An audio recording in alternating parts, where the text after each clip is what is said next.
شعبے میں سینٹر میں جو مائک رکھا گیا ہے اس میں کوئی بھائی غیر مسلم ہو تو ان کو سوال کرنے کا موقع دیا جائے۔ ہاں، میرا نام راجو شرما ہے، میں کنسٹرکشن لائن کا کام کرتا ہوں۔ ڈاکٹر صاحب، میرا سوال کچھ الگ ہے۔ میں شروع سے مسلم سماج کا بہت ہی عزت کرتا ہوں، یعنی کہ مطلب درگاہ وغیرہ جو ہے نا، میں پہلے سے بہت مانتا ہوں۔ مطلب جہاں جہاں آپ کا درگاہ ہے میں سب درگاہ پہ جاتا ہوں، چادر چڑھانا، پھول چڑھانا، مطلب ہر جگہ جہاں مسلمان کا تعداد لگا ہوا رہتا ہے میں وہاں ہر درگاہ پہ جاتا ہوں۔ یعنی کہ درگاہ کا جو لال دھاگا رہتا ہے وہ بھی میں ہاتھ میں بہت باندھا ہوں، پہلے گلے میں بھی لٹکایا ہوں۔ پھر بعد میں کیا ہوا، میرے کلکتہ کا معظم حسین نام کا ایک لڑکا ملا جنہوں نے مجھے کہا کہ جب پہلے تم مٹی کا بنا ہوا، پتھر کا بنا ہوا بتوں کا جیسے پوجا کرتے تھے وہ جیسے شرک تھا، تو یہ جو درگاہ جانا، چادر چڑھانا، ہاتھ میں لال دھاگا باندھنا، گلے میں لٹکانا، یہ بھی شرک ہے۔ تو میں بولا میں پھر جہاں پر تھا پھر میں وہاں پر ہی آیا، تو کوئی فائدہ نہیں ہے، کیونکہ دیکھیے کوئی ایسا سوال کیجئے جو اختلافی نہ ہو۔ میں آپ سے گزارش کرتا ہوں بھائیوں سے کہ اور ڈاکٹر صاحب میں جاننا چاہتا ہوں، میں پہلے بھی آپ کو بتا چکا ہوں، جو میں اسلام میں چلوں تو جیسا آپ کو میں بتایا یہ جو درگاہ وغیرہ یہ میں مان کے چلوں کہ نہیں چلوں، میں آپ کا منہ سے جاننا چاہتا ہوں۔ جیسے خدا نے آپ کو چنا ہے نا تو آپ مجھے بتا دیجئے۔ بھائی صاحب نے سوال پوچھا ہے، انہوں نے کہا ہے کہ پہلے بھی سوال پوچھا تھا اور میرا ہی پوچھنا چاہتے ہیں کہ اس کے بارے میں کس نے کہا وہ پہلے بت پرستی کرتا تھا پھر کہا کہ درگاہ میں جانے لگا، تو وہ پوچھنا چاہتا ہے درگاہ کے بارے میں۔ میں نے قرآن مجید پڑھا ہوں، قرآن مجید میں مجھے کوئی بھی آیت نہیں ملی جس میں لکھا ہے دھاگا باندھنا چاہیے، قرآن مجید میں کئی بھی آیت نہیں جس میں لکھا ہے درگاہ جانا چاہیے۔ لیکن اللہ کے رسول نے کہا ہے کہ آپ قبر پہ جاؤ، قبر پہ جائیں گے تو آپ کو آخرت کا احساس ہوگا کہ آپ آخرت میں کہاں آئیں گے، اسی لیے قبر پہ جانا اچھی بات ہے۔ آپ اس شخص کے لیے دعا کر سکتے ہیں، یو کین پرے فار ہم بٹ یو کی ناٹ پرے ٹو ہم اور تھرو ہم۔ آپ جب کسی کے قبر پہ جاتے ہیں تو قبر پہ جا کے اس کے لیے دعا کر سکتے ہیں، اس کو یا اس کے ذریعے نہیں کر سکتے۔ کشمیر سنگھ جی ہاں، گردوارا ماہیتان ہیڈ گرنتھی، آپ کے سوالات نالج بہت اچھا ہے۔ میرا ایک آپ کے دھرم کے بارے میں پرمنتی ہے کہ آپ کا دھرم، ہمارا دھرم شبد کا پجاری ہے۔ آپ قرآن کو، ہم گرو گرنتھ صاحب کو شبد کو مانتے ہیں، اور آپ کے ہی دھرم میں کچھ ایک مورتی پوجا کا بھی جو ودھان ہے نہیں ہے، پرنتو کچھ ایک آدمی یہ مورتی نہیں بنائی کہ اس کی قبر دے روپ میں جو ہے مزار کے روپ میں اس کو مانتا دے دی۔ آپ مورتی کھڑی پوج لو اور پڑی پوج لو، تو ایک بات ہی ہے، کیا یہ جو ہے دھرم کے الٹ نہیں ہے؟ اس بارے آپ روشنی پائیں۔ بھائی صاحب نے اچھا سوال پوچھا اور ہم اس سوال کو دہرائیں گے، اگر سوال کو سمجھنے میں کچھ غلطی ہوگی تو آپ سیدھا کر لینا۔ بھائی صاحب نے پوچھا کہ بت پرستی غلط ہے، ان کے مذہب میں بھی غلط ہے، ہمارے مذہب میں بھی غلط ہے، آپ بت کو الٹا پوجو یا سیدھا پوجو، تو مذہب کو پوجنا صحیح ہے کہ نہیں، وہ آپ کا سوال تھا۔ مزار پہ جانا صحیح ہے کہ غلط ہے؟ بھائی صاحب نے بہت اچھا سوال پوچھا، اسی لیے میں کہتا ہوں کہ اسلام کو جاننے کے لیے مسلمان کو مت دیکھو، قرآن اور حدیث کو دیکھو۔ قرآن میں کہیں بھی نہیں لکھا ہوا ہے کہ مزار بناؤ، یہاں تک کہ اللہ کے رسول محمد صلی اللہ علیہ وسلم نے کہا کہ کوئی بھی قبر پکی نہیں ہونا چاہیے، اگر پکی ہے تو اس کو زمین سے نشر کرنا چاہیے۔ صحیح بخاری کی حدیث ہے کہ اگر کوئی قبر پکی ہے تو اسے زمین کے لیول پہ لے کے آنا چاہیے. مزار کو پوجنا غلط ہے, حرام ہے. میں جانتا ہوں کہ کئی مسلمان انجانے میں علم کی کمزوری کی وجہ سے وہ مزار پہ جاتے ہیں. اور میرا یہ کہنا ہے کہ بہت سا کلچر جو ہے, یہ کلچر ہمارے زندگی میں آ جاتا ہے, اور ہمارے باپ دادا پہلے کہیں نہ کہیں ہندو تو ہوں گے, تو ہمارے باپ دادا جاتے تھے مندر, تو ابھی جا رہے ہیں مزار میں. آہستہ آہستہ تبدیلی آ رہی. تو میری درخواست ہے کہ اگر آپ اسلام ان بھائیوں سے جو مزار جاتے ہیں, مسلمان بھائیوں, مزار پہ جانا بالکل غلط ہے. محمد صلی اللہ علیہ وسلم نے کہا کہ آپ قبر پہ جاؤ. اگر آپ قبر پہ جائیں گے تو آپ کو یہ احساس ہوگا کہ آپ کبھی نہ کبھی مرنے والے ہیں, تو اللہ پہ اور یقین کریں گے, آخرت پہ یقین ہوگا. تو قبر پہ جا کے ان کے لیے دعا کرنا صحیح ہے. جو آدمی مر چکا ہے ان کے لیے دعا کرو, ان کو دعا نہیں کر سکتے. You can pray for them, not to them. مطلب ان کے لیے دعا کر سکتے, ان کو دعا نہیں کر سکتے. آپ سمجھ رہے؟ وہ بیچارہ شخص مر گیا ہے, اچھا شخص تھا, اس کے لیے دعا کر سکتے اللہ اسے جنت فردوس دے, انہیں نعمت دے, انہیں معاف کرے, وہ تک ٹھیک ہے. لیکن جا کے یہ بولے کہ میرے ایگزامینیشن میں میرے نمبر کم ہے تو بابا نمبر اچھے کر لو, یہ بالکل حرام ہے. شفا, قرآن مجید میں کم از کم 25 آیتیں ہیں جس میں لکھا ہے شفا. شفا مطلب سفارش, وسیلہ حرام ہے. 2 آیت میں لکھا ہوا ہے صرف ان کو اجازت ہے جو اللہ تعالیٰ آخرت میں ان کو اجازت دیں گے. محمد صلی اللہ علیہ وسلم. جی بھائی, مائک نمبر 1 سے سوال کریے. میرا نام مکند دو ہے, بے روزگار ہوں. آپ نے بولا ہے کہ جو اسلام قبول کرتا ہے اسے ہزاروں گنا معاف ہو جاتا ہے, مگر میرے حساب سے سب کا مالک ایک ہے, اور ایک مالک ہوتے ہوئے کس کو یہ نظر سے دیکھتا ہے اور کس کو وہ نظر سے دیکھتا ہے. ہندوؤں کو معاف نہیں کرے گا, اور جو اسلام دھرم سویکار کرتا ہے اس کو معاف کر دے گا. ایک کون سا اوپر والے کا قانون ہے جو میری سمجھ میں نہیں آ رہا ہے. بہت اچھا سوال, بہت اچھا سوال. مالک ایک تو سارے انسانوں کے لیے عدل بھی ایک ہوتا ہے. بہت اچھا سوال, بہت اہم سوال. بھائی کا سوال ہے کہ یہ کدھر کا مسلمانوں کو معاف کرتا ہے, ہندو کو نہیں معاف کرتا ہے. میں نے آپ سے کہا کہ جو انسان نام کا مسلمان ہے, اس کا نام محمد عبداللہ ذاکر ہے, تو وہ کافی نہیں جنت میں جانے کے لیے. مسلم کا مطلب وہ انسان جو امن حاصل کرتا ہے اپنی خواہش, اپنی مرضی سے خدا کے احکامات پہ عمل کرنے کے بعد. یعنی جو انسان اپنے مالک کے احکامات پہ عمل کرتا ہے وہ سچا انسان ہے. وہ نام کا کیا ہے اس کا میں کوئی لینا دینا نہیں. یہاں میں کہہ رہا ہوں کہ جو انسان اللہ کے علاوہ کسی کے ساتھ شرک کر رہا تھا, آج شرک کرنا چھوڑ دیا, آج اس کے گناہ معاف ہوں گے. چاہے کوئی بھی ہو, آپ بھی اگر کہتے کہ میں شرک کرنا چھوڑ دوں گا, اللہ کے علاوہ کسی اور کی عبادت نہیں کروں گا جو ہندو مذہب کی کتاب میں لکھا ہے, اور میں مانوں گا آخری پیغمبر محمد صلی اللہ علیہ وسلم میں, چاہے آپ عیسائی ہے, چاہے آپ ہندو ہے, چاہے آپ یہودی ہے, آج آپ اگر اپنے مالک کا کہنا مانیں گے تو آپ کا مالک آپ کو معاف کرے گا. لیکن اگر آپ کہیں گے میرا مالک ایک, لیکن مالک کا کہنا نہیں مانیں گے تو مالک کیسا معاف کریں گا؟ مثال کے طور پہ ایک ایگزامینیشن ہوتا ہے, ٹیچر سارے طالب علم کے لیے برابر ہے. ٹیچر 1 سال کے لیے سارے طالب علم, سارے اسٹوڈنٹس کو سکھاتا ہے, برابر. لیکن ایگزامینیشن میں جو ٹیچر پورے سال بھر سکھاتا ہے, جو طالب علم وہ ٹیچر کے سکھائے مطابق ایگزامینیشن پیپر میں لکھتا ہے وہ پاس ہو جائے گا. جو طالب علم ٹیچر جو سکھاتا ہے اس کے خلاف کام کرتا ہے تو ٹیچر کیا اس کو پاس کرے گا؟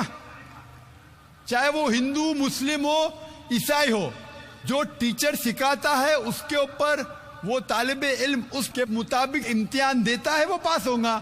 آپ کا مالک, ہمارا مالک ایک ہے. ساری کتابوں میں لکھا ہے, ہندو مذہب کی کتاب میں, یہود مذہب کی کتاب میں, عیسائی مذہب کی کتاب میں, اسلام مذہب کی کتاب میں, سکھ مذہب کی کتاب میں کہ مالک ایک ہے. مالک کے علاوہ کسی کی عبادت نہیں کرنا چاہیے, خدا کے علاوہ کسی کی عبادت نہیں کرنا چاہیے. کل میں نے فرمایا تھا کہ اس خدا کی کوئی پرتیما نہیں، کوئی عکس نہیں، کوئی فوٹوگراف نہیں، کوئی پکچر نہیں، کوئی بت نہیں، کوئی مورتی نہیں، پھر اگر آپ مورتی دیں گے تو آپ مالک کا کہنا نہیں مان رہے. تو اگر آپ مالک کا کہنا مانیں گے، آپ کا نام کچھ بھی ہو، موہن ہو، کچھ بھی ہو، شنکر ہو یا عبداللہ ہو، اگر آپ مالک کا کہنا مانیں گے تو آپ سچ مچ اس مالک کے بندے ہیں. اگر آپ مالک کا کہنا مانیں گے تو آپ کے گناہ معاف ہو جائیں گے. تو یہ عربی میں کہہ رہا ہوں کہ مسلم تو لوگ کو یہ لفظ سے نفرت ہے.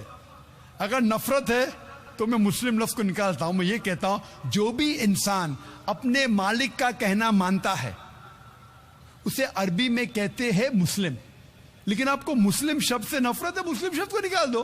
میں یہ کہوں گا جو خدا کے احکامات پہ عمل کرتا ہے، خدا کے کلمات پہ عمل کرتا ہے، یہ مانتا ہے کہ خدا ایک ہے، اس کے علاوہ کسی کی پوجا نہیں کرنا چاہیے، وہ انسان کے گناہ وہ مالک معاف کریں گا. آپ اگر مانیں گے خدا ایک ہے، آپ مانتے خدا ایک ہے، آپ مانتے خدا کے علاوہ کسی اور کو پوجنا نہیں چاہیے، مانتے؟ ہاں کہ نہیں مانتے؟ آپ مانتے بت پرستی غلط ہے، آپ مانتے کہ مورتی پوجا غلط ہے، آپ مانتے کہ آخری پیغمبر محمد صلی اللہ علیہ وسلم ہے؟ نہیں مانتے. بولتے جیسے شیو شنکر کو پیغمبر بولتے ہیں، جیسے سائی بابا کو یہ سب جو پیغمبر ہو گئے، یہ ہر فرشتے ایسے ایسے آتے گئے. آپ نے میری 15 تاریخ کی تقریر سنی؟ میں نے نہیں سنا. محمد صلی اللہ علیہ وسلم کا ذکر مختلف مذہبی کتابوں میں. آپ کیسٹ لیجئے، میری تقریر ہے محمد صلی اللہ علیہ وسلم کا ذکر مختلف مذہبی کتابوں میں. اس میں میں نے ثابت کیا ہوں کہ مذہبی کتاب بدلنے کے باوجود سب مذہبی کتاب میں لکھا ہے کہ آخری پیغمبر آنے والے ہیں. اس آخری پیغمبر کا نام ہے محمد صلی اللہ علیہ وسلم. آپ ہندو مذہب سے تعلق رکھتے؟ ہندو مذہب کی کتاب میں لکھا ہے، بھوشیہ پرانا پرو 3 کھنڈ 3 ادھیے 3 شلوکا 5 سے 8 میں لکھا ہے بھوشیہ وانی محمد صلی اللہ علیہ وسلم کی. آپ پڑھیں گے بھوشیہ پرانا پرو 3 کھنڈ 3 ادھیے 3 شلوکا 10 سے 27 میں محمد صلی اللہ علیہ وسلم کا ذکر ہے. آپ کنٹب سکتا پڑھیے، اتھروا وید میں لکھا ہے، کتاب نمبر 20 ہم نمبر 127 شلوکا نمبر 1 سے 14 میں لکھا ہے محمد صلی اللہ علیہ وسلم کے بارے میں. آپ پڑھیے اتھروا وید کتاب نمبر 20 ادھیے نمبر 21 شلوکا نمبر 6 اور 7 میں محمد صلی اللہ علیہ وسلم کا ذکر ہے. محمد صلی اللہ علیہ وسلم کا ذکر ہے سام وید میں احمد جیسا، سام وید اتر چک منترا نمبر 1500 لکھا ہے. یجروید میں ادھیائے نمبر 31 شلوکا نمبر 18 میں. آپ پڑھیں گے رگ وید کتاب نمبر 8 ادھیائے نمبر 6 ورس نمبر 10 میں. آپ اگر پڑھیں گے اتھروا وید کتاب نمبر 8 ادھیائے نمبر 5 شلوکا نمبر 16 میں محمد صلی اللہ علیہ وسلم کے بارے میں احمد لکھا ہے. اتھروا وید کتاب نمبر 20 ہم نمبر 126 ورس نمبر 14 میں کئی جگہ لکھا ہے ناراشنسا. ناراشنسا مطلب وہ آدمی جو پرشنسا کے لائق ہے. اس کا عربی میں ترجمہ ہوتا ہے محمد. محمد صلی اللہ علیہ وسلم کا نام سے ذکر ہے ہندو مذہب کی کئی کتاب میں. رگ وید کتاب نمبر 1 ہم number 13 verse number 3. Rig Veda کتاب نمبر 1 ہم number 18 verse number 9. Rig Veda book number 1 ہم number 106 verse number 4. Rig Veda book number 1 ہم number 142 verse number 3. Rig Ved book number 2 hymn number 3 verse number 2. Rig Ved book number 5 hymn number 5 verse number 2. Rig Ved book number 7 hymn number 2 verse number 2. Rig Ved book number 10 hymn number 64 verse number 3.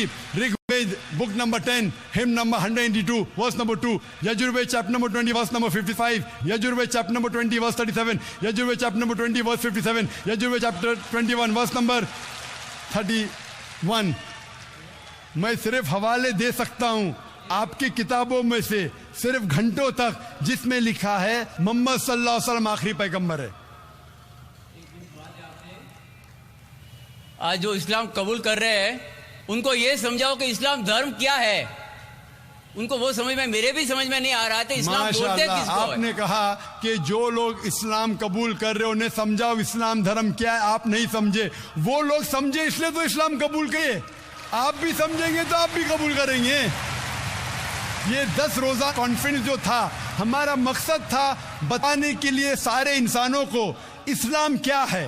یہ media جو اسلام کو پیش کر رہی ہے یہ توڑ مڑوڑ کے پیش کر رہی ہے. ہمارا مقصد ہی تھا بتانے کے لیے سارے انسانوں کو اسلام کیا ہے.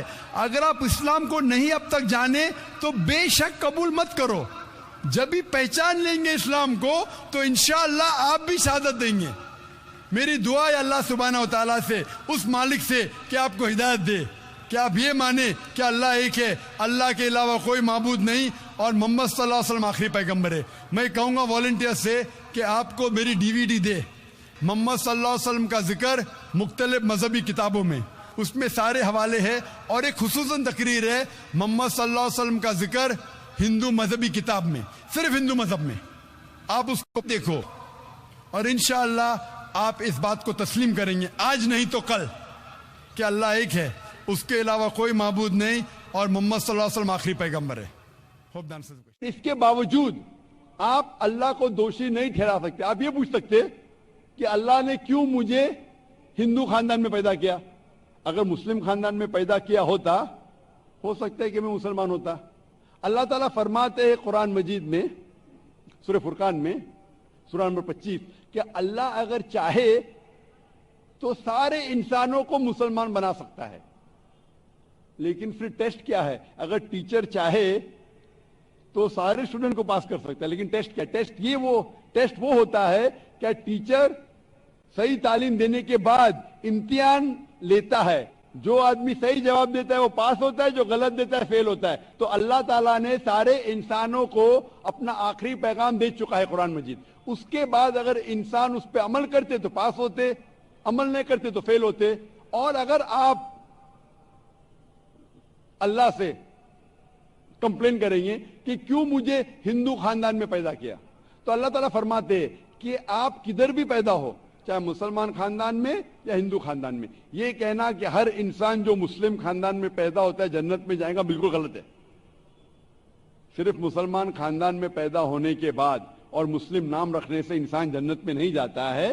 جنت میں جانے کے لیے ایک اللہ میں ماننے کے علاوہ, اللہ کے رسول میں ماننے کے علاوہ ان کے احکامات پہ عمل کرنا چاہیے. ہر مسلم عمل تو نہیں کرتا ہے, تو ہر انسان جو مسلم خاندان میں جائے گا, جو مسلم خاندان میں پیدا ہوتا ہے, وہ جنت میں نہیں جائے گا. لیکن اللہ تعالیٰ یہ فرماتے ہیں کہ ہر انسان کو سورہ فصلت میں سورہ نمبر 41 آیت نمبر 53 اللہ تعالیٰ فرماتے سنوریم آیاتنا فی الآفاق وفی انفسہم حتی یتبین انہ الحق, کہ بہت جلدی ہم آپ کو اپنی نشانیاں دکھائیں گے. اللہ تعالیٰ فرما رہے انسانوں سے کہ جلد ہم آپ کو ہماری نشانیاں دکھائیں گے ہورائزنز میں, تاکہ آپ پہ واضح ہو جائے کیا حق ہے, کیا اللہ ایک ہے, اللہ کے علاوہ کوئی معبود نہیں. لیکن حق ظاہر ہونے کے بعد ہر انسان اس پہ عمل کرنا ضروری نہیں. وہ سوچنے لگے, وہ انسان سوچ سکتا ہے کہ اگر میں اسلام قبول کروں تو ہو سکتا ہے کہ میرے دوست مجھے چھوڑ دیں گے, ہو سکتا ہے کہ میرے والدین مجھے جائیداد سے دخل کر دیں گے, ہو سکتا ہے کہ مجھے میرے تجارت میں نقصان ہو. تو یہ سب چیزیں انسان کو بہت بار بھٹکاتی ہے اور حق قبول کرنے سے روکتی ہے. لیکن آخرت کے دن کے اوپر آپ یہ اللہ سے کمپلین نہیں کر سکیں گے کہ مجھے کسی نے بھی اسلام کے بارے میں نہیں کہا. اسی لیے قرآن مجید میں لکھا گیا ہے سورہ انعام میں سورہ نمبر 6 آیت نمبر 158 کہ اس دن, آخرت کے دن, اگر آپ کہیں گے کہ میرے والدین بت پرست تھے, مورتی پوجا کرتے تھے, اسی لیے میں کر رہا ہوں, تو اللہ تعالیٰ فرمائے گا یہ بہانہ نہیں چلے گا, کیونکہ اللہ تعالیٰ خود ہر انسان کے دل میں واضح کر دیتا ہے حق کیا ہے, اور واضح کرنے کے بعد آپ کے پاس کوئی شکایت کا موقع نہیں رہے گا. اور آپ کو بھی, آپ آج اس مجلس میں آ چکے ہیں اور میں نے لاکھوں لوگ کے سامنے آپ کو واضح کیا ہے کہ خدا ایک ہے, اس کے علاوہ کوئی معبود نہیں, اور محمد صلی اللہ علیہ وسلم اس کے آخری پیغمبر ہے. اگر آج آپ اس بات کو نہیں مانیں گے تو کل آپ یہ کمپلین نہیں کر سکیں گے, آپ شکایت نہیں کر سکیں گے اللہ سے کہ مجھے پتا نہیں تھا. باقی لوگ کر سکیں گے کہ نہیں, وہ بعد میں دیکھا جائے گا.